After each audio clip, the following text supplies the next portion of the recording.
بسم اللہ الرحمن الرحیم۔ آج انشاءاللہ ہم سورہ یونس شروع کریں گے۔ سورہ توبہ اس سے پہلے والے ایپیسوڈ میں ہم نے ختم کیے۔ سورہ یونس کا پہلا رکوع، اس کی لفظی ترجمہ مختصر گرامر کے ساتھ، پھر انشاءاللہ ہم اس کی تفسیر کی طرف آئیں گے۔ 11ویں پارے کا یہ ہے چوتھا رکوع، چھٹا رکوع ہے 11ویں پارے کا، اور سورہ یونس کا پہلا رکوع۔ اعوذ باللہ من الشیطان الرجیم، بسم اللہ الرحمن الرحیم۔ الف لام را، حروف مقطعات میں سے ہے۔ اللہ اعلم بمرادہ، اللہ اس کی مراد خوب جانتا ہے۔ تلک آیات الکتاب الحکیم، یہ آیات ہیں کتاب کی جو حکمت والی کتاب۔ اکان للناس، کیا ہے لوگوں کے لیے، عجباً تعجب، ان اوحینا، اس بات میں کہ ہم نے وحی کی، الی رجل منہم، انہی میں سے ایک رجل، ایک مرد کی طرف، ایک انسان کی طرف۔ اور وہی کیا کی، ان انذر الناس، کے لوگوں کو ڈرا۔ انذر ینذر انذارن، ڈرانا، انذر آرڈر کا صیغہ ہے، اکرم کی طرح، ڈرا لوگوں کو۔ وبشر الذین آمنوا، اور جو ایمان لائیں ان کو خوشخبری سنا۔ کس بات کی خوشخبری؟ ان لہم، کہ بے شک ہے ان ایمان والوں کے لیے، قدم صدق عند ربہم، سچا بدلہ اپنے رب کے پاس۔ قدم کو کہتے ہیں، اس سے مراد آگے کی چیز، کیونکہ قدم کے ذریعے آپ آگے کو جاتے ہیں نا، تو جو چیز آگے ہوتی ہے اس کو بھی قدم کہا جاتا ہے۔ صدق کا لفظی ترجمہ ہے سچائی، لیکن یہ لفظ کسی اچھے کام، کوئی بھی اچھا کام ہو اس کے لیے بھی استعمال ہوتا ہے۔ جیسے کہا جاتا ہے صدق فی القتال، اس نے لڑائی میں سچا کیا، یعنی سچ کر دکھایا، بھرپور طریقے سے لڑا، اور اس عمل میں وہ سچا ثابت ہوا۔ تو کوئی بھی جب اچھا یا سچا یا پختہ ہو، اس کو بھی صدق، سچائی سے تعبیر کیا جاتا ہے۔ تو یہاں مراد ہے سچائی کا بدلہ، یعنی جو آگے دیا جائے گا وہ بدلہ ہوگا، اور سچا بدلہ کیا مطلب؟ پورا بدلہ۔ تو اس لیے قدم صدقین کا مطلب کیا ہوتا ہے؟ قدم سے مراد بدلہ جو آگے جا کے ملے گا، صدق سے مراد سچا، یعنی پورا بدلہ۔ وبشر الذین آمنوا، اور خوشخبری دے دیجئے ایمان والوں کو، ان لہم قدم صدق عند ربہم، کہ ان کے رب کے پاس ان کے لیے پورا بدلہ ہے۔ قال الکافرون، کافر کہنے لگے، ان ھذا، بے شک یہ محمد صلی اللہ علیہ وسلم، لساحر مبین، ساحر جادوگر کو کہتے ہیں، مبین واضح، کھلے ہوئے جادوگر ہیں یہ، معاذ اللہ۔ ان ربکم اللہ، بے شک تمہارا رب اللہ ہے، الذی خلق السماوات، جس نے آسمانوں کو پیدا کیا، والارض، اور زمین کو، فی ستۃ ایام، 6 دنوں میں، ثم استوى علی العرش، پھر وہ عرش پر مستوی ہو گیا۔ یدبر الامر، تدبیریں کرتا ہے معاملات کی، جتنے معاملات ہیں ان کی تدبیریں کر رہا ہوتا ہے۔ ما من شفیع، کوئی سفارشی نہیں ہے، الا، مگر، من بعد اذنہ، اس اللہ کی اجازت کے بعد۔ ذالکم اللہ ربکم، یہ ہے اللہ تمہارا رب، فاعبدوہ، اسی کی عبادت کرو۔ افلا تذکرون، تو تم نصیحت کیوں حاصل نہیں کرتے؟ الیہ مرجعکم، اسی کی طرف لوٹنا ہے، رجوع کرنا ہے، الیہ جمیعاً، تم سب کے سب نے اسی کی طرف لوٹ کر جانا ہے۔ وعد اللہ، یہ اللہ کا وعدہ ہے، حقا، سچا وعدہ۔ انہ، بے شک وہ، یبدأ الخلق، تخلیق کو پہلی دفعہ پیدا کرتا ہے، مخلوق کو۔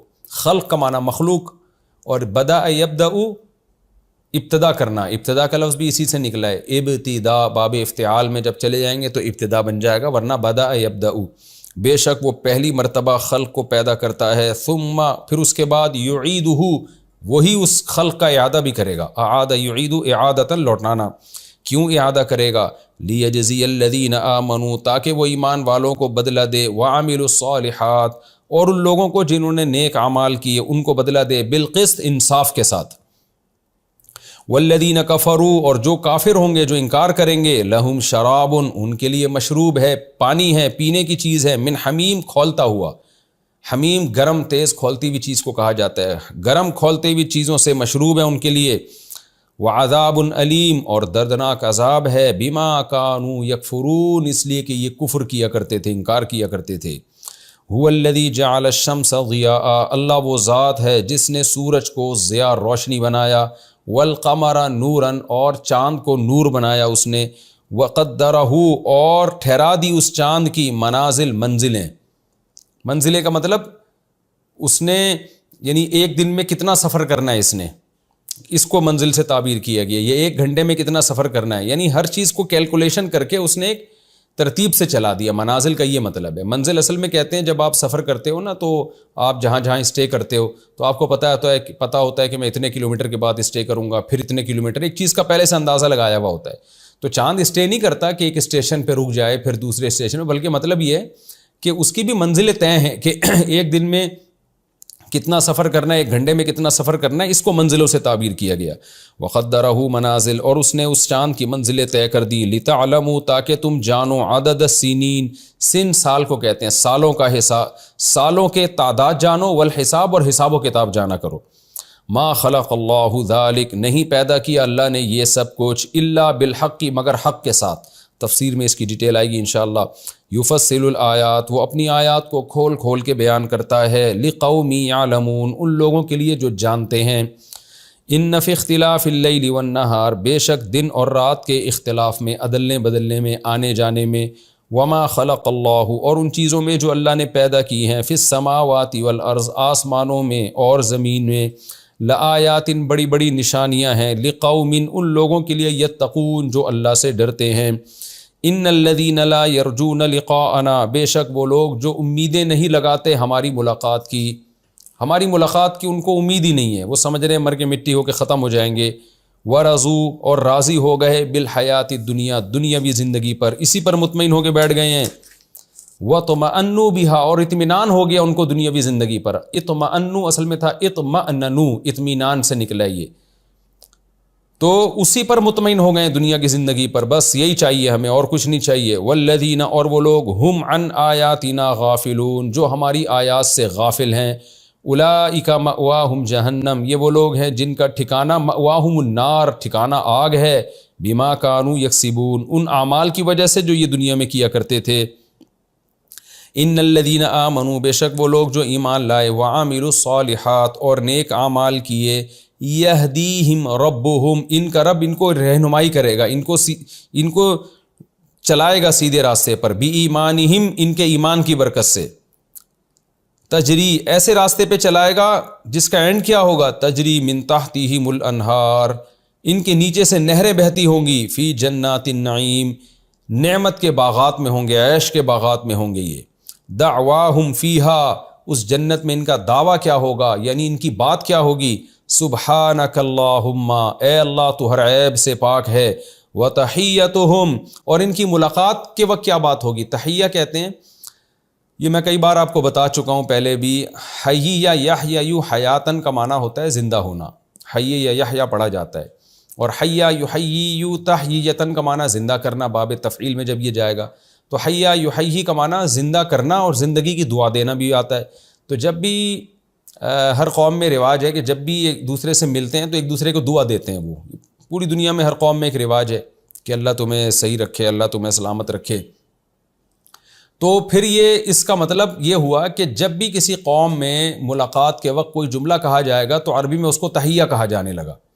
تو اب اس کا ترجمہ کیا کرتے ہیں, تحیتہم فیہا, اس جنت میں ان کی جو ملاقات ہوگی وہ کیسے ہوگی. سلام, سلام کے ذریعے سلامتی کی دعائیں دی جائیں گی. وآخر دعواہم, اور ان کا آخری دعویٰ کیا ہوگا, جو ملاقات ختم ہوگی جنتیوں کی, وہ کیسے ہوگی. ان الحمد للہ رب العالمین, کہ تمام تعریفیں اس اللہ کے لیے ہیں جو تمام جہانوں کا پالنے والا. ملاقات کے وقت اس جنت میں وہ جب نعمتیں دیکھیں گے تو سبحان اللہ کا ورد کثرت سے کریں گے, اور ملاقات کے وقت سلام ہوگا, اور جو آخری کلام ان کا ہوا کرے گا مجلس برخاست ہوتے ہوئے, وہ تمام تعریفیں اس اللہ کے لیے جو تمام جہانوں کا پیدا کرنے والا. یہ اس کا لفظی ترجمہ ہو گیا. اب ہم انشاءاللہ اس کی تفسیر کی طرف چلتے ہیں. سورہ یونس جو ہے یہ مکی صورتوں میں سے, اس سے پہلے جو ہم نے سورہ توبہ پڑھی ہے نا, وہ تو بالکل اینڈ میں نازل ہوئی ہے نبی صلی اللہ علیہ وسلم کی وفات سے کچھ وقت پہلے. اور یہ جو سورہ یونس ہے یہ بالکل ابتدائی صورتوں میں سے ہے, مکہ میں ہجرت سے پہلے نازل ہوئی ہے. دونوں کے مضامین میں بڑا فرق ہے. جو مکہ والی صورتیں ہیں ان میں عقیدے پر بحث زیادہ ہے, کانسیپٹ کلیئر کیے جا رہے ہیں, جو اسلام کے بیسک عقائد ہیں وہ دماغ میں اتارے جا رہے ہیں. اور جو مدینہ کی صورتیں ہیں ان میں ان کا پریکٹیکلی نفاذ ہو رہا ہے کہ اب تم نے عمل کیا کرنا ہے. تو اس لیے جو مکی صورتیں ہیں ان میں اعمال کی زیادہ بحث نہیں, عقیدے کی زیادہ بحث ہے. تو یہاں بھی اسلام نے قرآن نے اسلام کے بیسک اور بنیادی عقائد بیان کیے۔ سب سے پہلی بات جو یہاں سے قرآن شروع ہوتا ہے، الف لام را تلک آیات، جو سورت شروع ہوتی ہے تلک آیات الکتاب الحکیم، اللہ اس سورت کا انٹروڈکشن کروا رہے ہیں کہ یہ حکمت والی کتاب کی آیات ہیں، اس کو معمولی نہ سمجھو۔ حکمت کا مطلب بڑا پرمغز کلام ہے یہ، اور ایسی عقل مندی کی باتیں ہیں، عقل کو اپیل کرنے والی باتیں ہیں جو انسانیت کے لیے بہت ضروری ہیں۔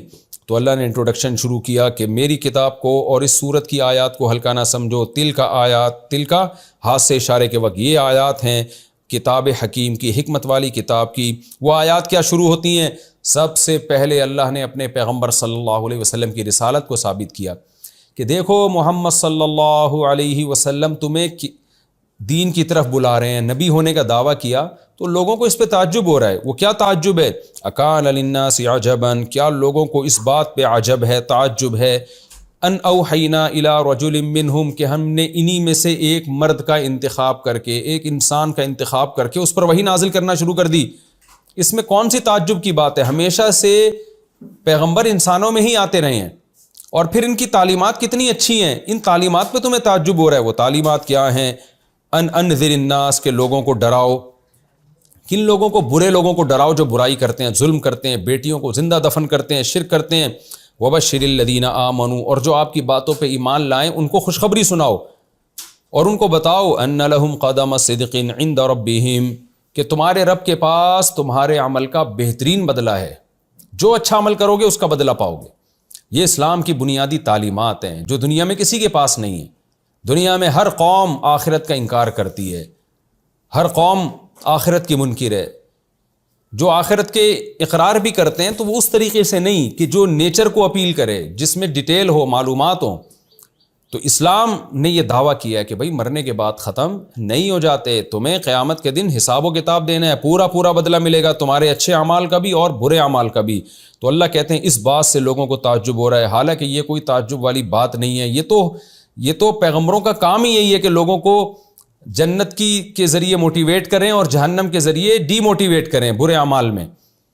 تو لوگوں کو اس پہ تعجب ہو رہا ہے، اور تعجب یہاں تک پہنچا قال الکافرون، کافر کہنے لگے ان ھذا لساحر مبین، یہ جو ہے محمد صلی اللہ علیہ وسلم یہ جادوگر ہیں کھلے ہوئے۔ کیونکہ جب یہ قرآن کی آیتیں پیش کرتے ہیں لوگوں کے دل پگھلنا شروع ہو جاتے ہیں، قرآن میں اتنی اٹریکشن ہے، لوگ مائل ہونا شروع ہو جاتے ہیں، تو یہ جادو ہے، یہ قرآن کی تعلیمات کی پاکیزگی نہیں ہے، اور یہ محمد صلی اللہ علیہ وسلم کے سچے ہونے کی دلیل نہیں ہے، یہ جو جادو ہے جس کے کرشمے یہ دکھا رہے ہیں۔ تو قرآن ایک شکایت کر رہا ہے کہ دیکھو ایسی پاکیزہ تعلیمات پہ کیا کہہ رہے ہیں کہ یہ جادوگر ہے۔ پھر اللہ کہتے ہیں ان ربکم اللہ، تمہارا رب وہ اللہ ہے، الذی خلق السماوات، جس نے آسمانوں کو بنایا۔ محمد صلی اللہ علیہ وسلم تو اس رب کی طرف تمہیں دعوت دے رہے ہیں، تم اس رب کو بھول گئے ہو۔ تو اس لیے اس توحید کی طرف اللہ آتے ہیں جو رسالت کا بنیادی مقصد ہے۔ رسالت کا بنیادی مقصد یہ نہیں کہ نبی لوگوں کو اپنا غلام بنائے، رسالت کا مقصد یہ ہے کہ مخلوق کی غلامی سے نکال کے اللہ کی غلامی میں لے کر آئے۔ تو اللہ کہہ رہے ہیں تمہارا رب وہ خدا ہے جس نے آسمانوں اور زمین کو بنایا، اس کے وجود پر بھی ایمان لاؤ اور اس کے ساتھ ان پتھروں کے بنے ہوئے بتوں کو شریک نہ کرو۔ اس لیے اللہ اپنا انٹروڈکشن کرواتے ہیں ان ربکم اللہ۔ اس میں ایتھیس لوگوں پہ بھی رد ہے جو کہتے ہیں کائنات خود بخود بن گئی۔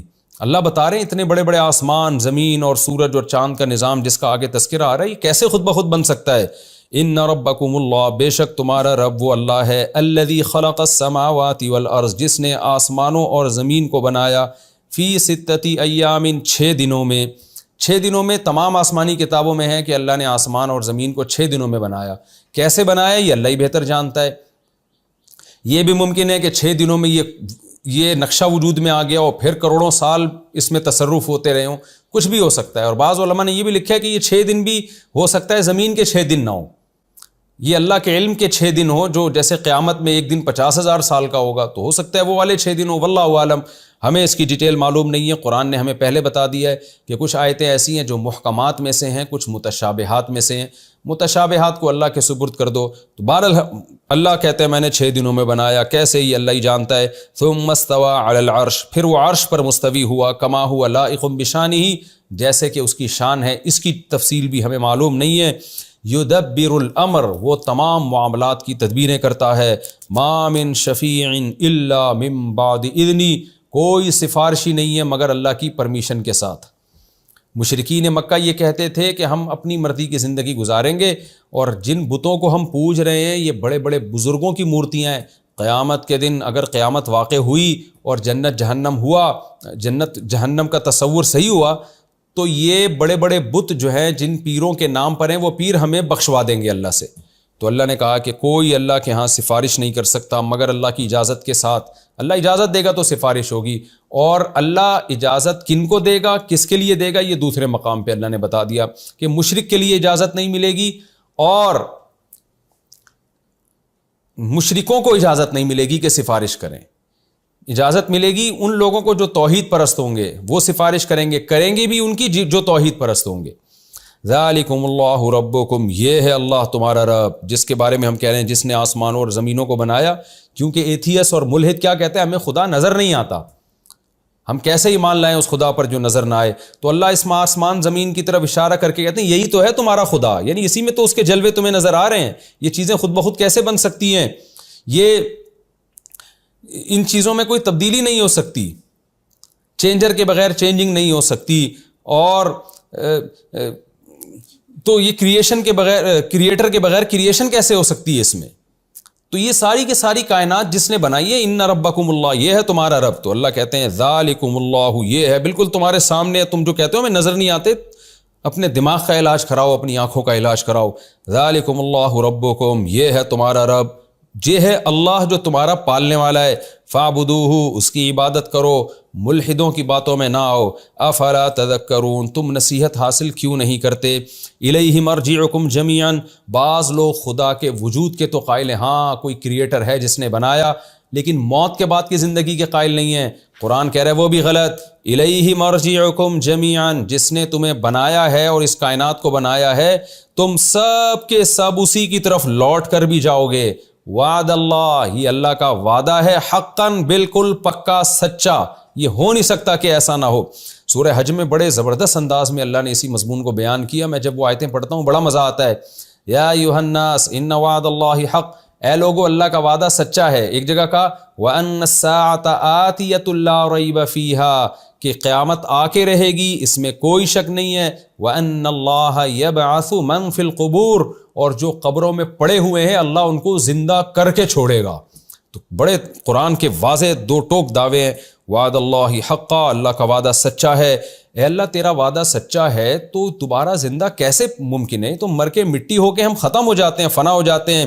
اس کا جواب اگلی آیتوں میں قرآن دے رہا ہے، انہ یبدأ الخلق، وہی تو ہے جس نے پہلی مرتبہ پیدا کیا تھا۔ تو پہلی مرتبہ کیسے پیدا کر لیا اس نے؟ اس وقت تو کچھ بھی نہیں تھا، ابھی تو مر کے مٹی تو ہونا کم از کم، تو اس وقت تو عدم سے وجود میں لے کر آیا ہے وہ۔ ثم یعیدہ، پھر وہی اس کو دوبارہ بھی لوٹا دے گا۔ تو کسی چیز کو فرسٹ ٹائم بنانا مشکل، لیکن ریپیئرنگ کرنا تو آسان ہوتا ہے۔ تو جس نے پہلی مرتبہ بنا دیا وہ ریپیئر کر کے دوبارہ نہیں بنا سکتا۔ دوبارہ بنائے گا کیوں؟ یہ کام کرے گا کیوں؟ یہ ایک سوال پیدا ہوتا ہے کہ اے اللہ تجھے اس کی کیا ضرورت پڑی ہے؟ اللہ کہتے ہیں دوبارہ اس لیے بناؤں گا کہ لیجزی الذین آمنوا وعملوا الصالحات، کہ لوگ جو ایمان لائے اور اچھے اعمال کیے ایمان لانے کے بعد، ان کو بدلہ بھی تو ملے اس کا۔ اس دنیا میں بدلہ نہیں ملتا، اس دنیا میں اچھے لوگ الٹے مظلوم بن کے زندگی گزار رہے ہوتے ہیں اور ظالم لوگ ترقی کر رہے ہوتے ہیں۔ تو اللہ کہتے ہیں یہاں نہیں حساب ملتا، یہاں انصاف نہیں ہوتا، میں دوبارہ زندہ کروں گا۔ لیجزی الذین آمنوا، تاکہ میں اچھا بدلہ دوں ان لوگوں کو جو ایمان لائے اور پھر انہوں نے اس بیس پہ اچھے اعمال بھی کیے، بالقسط، انصاف کے ساتھ۔ کیا مطلب؟ ان کے بدلے میں کمی نہیں ہوگی، باقی اللہ تو زیادہ بدلہ دیتا ہے۔ والذین کفروا، اور جو میری باتوں کا انکار کریں گے، آخرت کا انکار کریں گے، میرے وجود کا، میری توحید کا انکار کریں گے، لہم شراب من حمیم، ان کے لیے کھولتے ہوئے پانی کا مشروب ہے، وعذاب علیم بما کانوا یکفرون، اور جو یہ کفر کیا کرتے تھے نا میرے وجود کا، میری توحید کا انکار کیا کرتے تھے پیغمبروں کا، اس کی وجہ سے ان کو دردناک عذاب دوں گا میں۔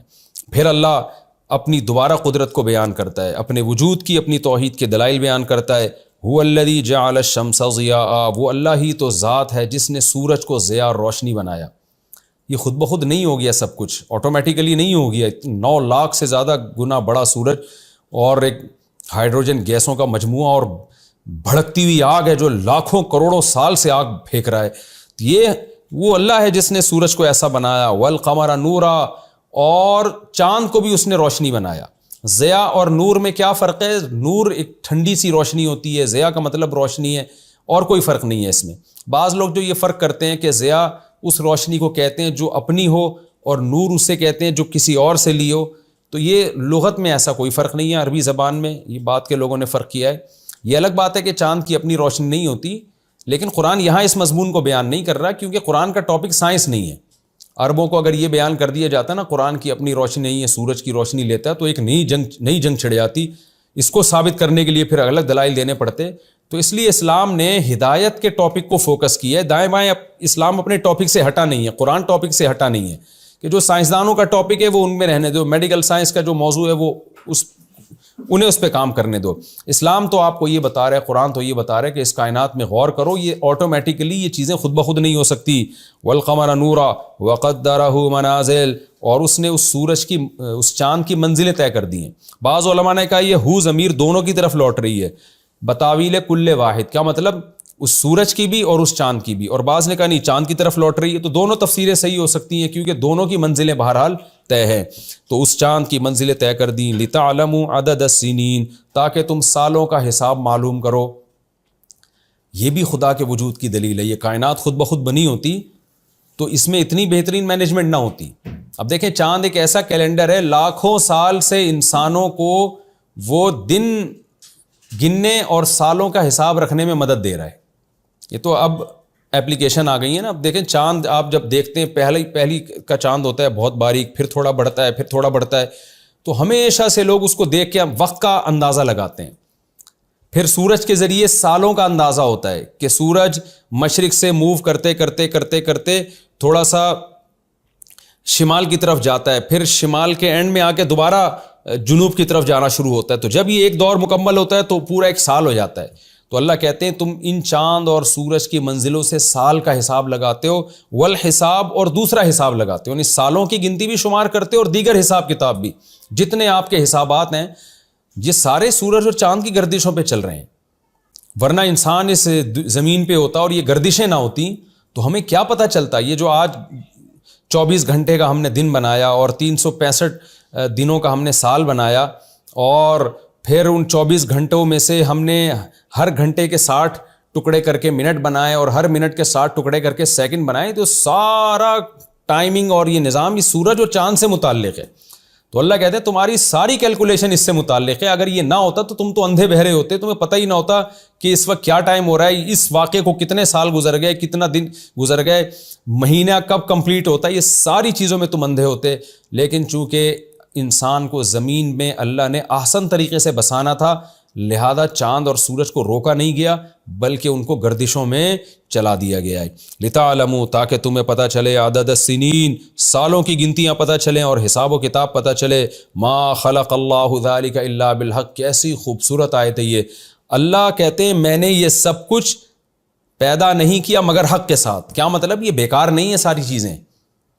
جو لوگ اللہ پہ ایمان نہیں لے کر آتے، آخرت پر ایمان نہیں رکھتے، ان کی نظر میں یہ سب چیزیں خود بخود ہو رہی ہیں اور اس کا کوئی مقصد نہیں ہے، مقصد ہے کہ انسان انجوائے کرے۔ تو اللہ کہتے ہیں ایسا نہیں ہے، وہ بنا کے میں نے ایسے ہی چھوڑ دیا ہو تمہیں، یہ حق کے ساتھ ہے۔ حق کا کیا مطلب؟ متلبسا بالحق، ان کا ایک مقصد ہے۔ اس لیے بہت سے علماء یہاں حق کا ترجمہ کرتے ہیں کہ اس کی ایک ریزن ہے، بغیر ریزن کے نہیں کیا۔ وہ ریزن کیا ہے؟ ان چیزوں کو دیکھ کر تم یقین کرو کسی نے بنایا ہے، یہ کائنات خود بخود نہیں بنی، اور بنانے والے کا مقصد ہمیں آزمانا ہے، اور آزمائش کے بعد پھر ایک نتیجہ بھی ہے۔ ان تمام چیزوں پر استدلال کرو تم۔ اللہ کہتے ہیں میں نے اس لیے بنایا ہے۔ تو مجھے بہت مزہ آتا ہے اس آیت میں جب میں پڑھتا ہوں نا، ما خلق اللہ ذلک الا بالحق، بہت ایمان بڑھتا ہے اس آیت سے۔ اللہ کہتے ہیں سب کچھ میں نے ایسے ہی تھوڑی پیدا کر دیا ہے۔ جو سائنسدان تو بس اس میں لگے رہتے ہیں کائنات کی تحقیق میں، اور یہ نہیں دیکھتے کہ یہ بنایا کیوں گیا ہے، اس کا مقصد کیا ہے۔ ایسے ہی ہے جیسے آپ کی کوئی بہت خدمت کر رہا ہو، بس آپ اس سے فائدہ اٹھا رہے ہوں، یہ سوچنے کے لیے تیار ہی نہ ہو کہ یہ کیوں کر رہا ہے، اس سے پوچھا تو جائے کہ بھئی تم میری خدمت کیوں کر رہے ہو۔ تو اللہ کہتے ہیں میں نے پوری کائنات انسان کے لیے بنائی، تو یہ سب کچھ اللہ نے ناحق پیدا نہیں کیا، اس کا کوئی مقصد ہے۔ یفصل الآیات، وہ اپنی آیات کھول کھول کے بیان کرتا ہے۔ لقوم یعلمون، ان لوگوں کے لیے جو کچھ جانتے ہیں یا جاننا چاہتے ہیں، یعنی عقل مندوں کے لیے جن کے پاس علم ہے۔ وہ علم کیا ہے؟ وہ علم یہ ہے کہ حق کو پہچاننا چاہیے اور باطل سے بچنا چاہیے. اس چیز کا جن کے پاس علم ہے وہ اس طرف آئیں گے اور کوشش کریں گے کہ حق تک پہنچیں. وہ ان لوگوں کے لیے ہم نے یہ نشانیاں اپنی آیات کھول کھول کے بیان کر دی ہیں. کل قیامت میں کوئی یہ نہ کہے کہ اللہ تو نے تو ہمیں بتایا ہی نہیں تھا کہ تو نے اس کائنات کو کیوں بنایا. ان فی اختلاف اللیل والنہار، پھر اللہ اپنی قدرت کے دلائل دیتے ہیں. بے شک دن اور رات کے عدلنے بدلنے میں، آسمانوں پہ تو بعد میں غور کرنا، تم صبح و شام دیکھو دن اور رات کیسے تبدیل ہوتے ہیں. لاکھوں سال سے یہ نظام چل رہا ہے، ایک دم تیز روشنی، پھر رات کے 12 بجے کھپ اندھیرا. اس سے پورا نظام زمین کا نظام چل رہا ہے، انسانوں کی اور جانوروں کی حیات اس پر موقوف ہے.